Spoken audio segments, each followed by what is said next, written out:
الحمد لله رب العالمين.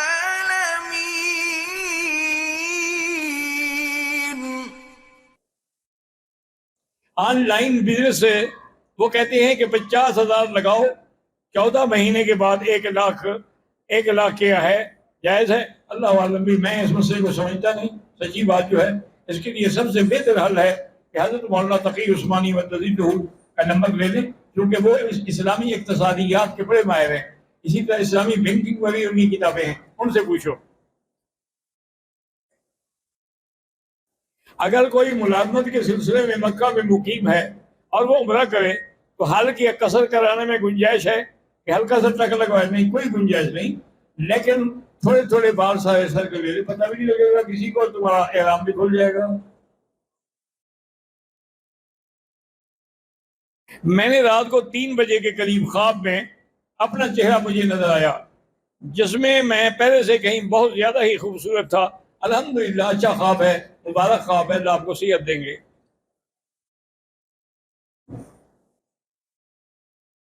احرام باندھ کے خانہ کعبہ کا صرف طواف کر سکتا ہے اور اللہ قبول کرے. غیر مسلم کو آب زمزم پلا سکتے ہیں؟ بالکل پلا سکتے ہیں. ابو جہل وغیرہ مشرکین مکہ زمزم نہیں پیتے تھے، کیا پیتے تھے؟ اور تم اس نیت سے پلاؤ کہ اللہ ماء زمزم لما شرب له، زمزم کا پانی جس نیت سے پیو گے کام ہوگا، اللہ ان کو مسلمان کر.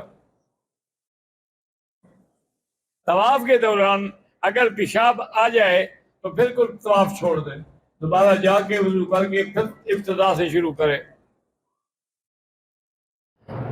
اگر ایک آدمی پہ غسل فرض ہے یعنی جنابت کی حالت، ہاں قرآن سن سکتا ہے، پڑھ نہیں سکتا ہے. سن کیوں نہیں سکتا ہے؟ لیکن ایک بات یاد رکھو، عورت کے لیے تو غسل سے فارغ ہونے کے لیے مشکل تو یہ ہے کہ اس کا حیض ہے، پتہ نہیں 4 دن ہے 7 دن ہے. تمہیں کیا تکلیف ہے؟ جب بھی جنابت ہو جائے فوراً غسل کرو. تم کیوں جنابت کی حالت میں رہنا چاہتے ہو؟ تو ناپاک رہنے میں شوق ہے. عمرے کے لیے ایک حاجی آتا ہے یا حج کے لیے آتا ہے، اپنی رہائش میں جاتا ہے، وہ اپنی بیوی سے ہم بستری کر سکتا ہے؟ کیوں نہیں کر سکتا؟ اس کا معنی یہ تھوڑا ہے کہ جو آدمی عمرے پہ وہ بیوی چھوڑ کے گیا ہے اس کا حق ہے، حقوق ہے، ادا کرے. یہ تو بلکہ حدیث میں ہے. بیوی فرماتی ہیں کہ حضور صلی اللہ علیہ وسلم نے ہمیں مزدلفہ میں 2 رکعتیں پڑھانے کے بعد 12 بجے کے بعد ہمیں جلدی سے بھیج دیا کہ تم جاؤ بنا اور وہاں جا کے کنکریاں ماریں اور ان کے بعد بال کاٹیں اور پھر طواف کر لیں. بیویاں کہتی ہیں کہ ہم جلدی جلدی پہنچے اور اس کے بعد ہم نے سارے کام جلدی کر لیے کہ شاید حضور کو خواہش ہو ہمیں بلا لیں. تلبیہ پڑھ لیا، عمرے کی نیت کر لی، لیکن طواف اور صفا مروہ کی نیت اگر بھول جائے تو عمرہ اگر تم نے طواف کیا ہے بس یہی نیت ہے، ضروری تو نہیں کہ زبان سے کہو. تم نے صفا مروہ دوڑے ہو تو جب وہاں سے جا رہے ہو تو یہی نیت ہے، بالکل ہو گیا آپ کا. اہل تشیع حضرات جو اپنے مذہب پر بہت سخت عقیدہ ہوتا ہے، وہ لوگ اگر آپ کے ہمسایہ ہوں یا آپ کے ساتھ اخلاقیات کے ذمے ہم ان کے ساتھ سلوک اچھا کریں، کیونکہ سلوک کرنے سے ہی کسی کی اصلاح ہوتی ہے. سختی کرنے سے تو کسی کی اصلاح نہیں ہوتی. کوشش کریں ان کے دکھ سکھ میں شریک ہوں. فیصل قیصر آصف کی والدہ ماجدہ وفات پا گئی ہیں، مغفرت کے لیے دعا کریں. اسی طرح حضرت درخواستی رحمت اللہ علیہ کی بڑی بیٹی وہ بھی وفات پا گئی ہیں، اللہ ان کی مغفرت فرمائے اور ان کے درجات بلند فرمائے. اللہم اغفرھا وارحمھا وتجاوز عنھا وادخلھا فی الفردوس الاعلی. اگر کسی انسان کو اپنے دل میں حضور پاک کے بارے میں برے خیالات آتے ہیں، بہرحال کافر نہیں ہوگا، لیکن فوراً پڑھے لا حول ولا قوت الا باللہ العلی العظیم.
کہتے ہیں کہ یہاں لوگ نمازی کے آگے گزرتے ہیں، نہیں گزرنا چاہیے۔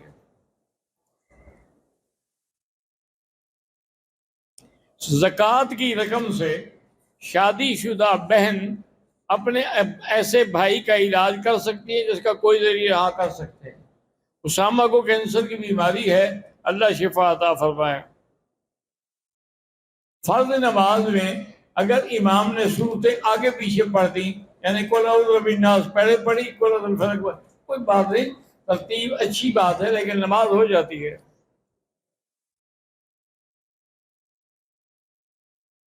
میں احمد پور شرقیہ سے آئی ہوں، میرے شوہر اور بچوں کے لیے دعا کریں، ان کو کھانسی کی تکلیف ہے، اللہ شفا کاملہ صحت عاجلہ عطا فرمائے۔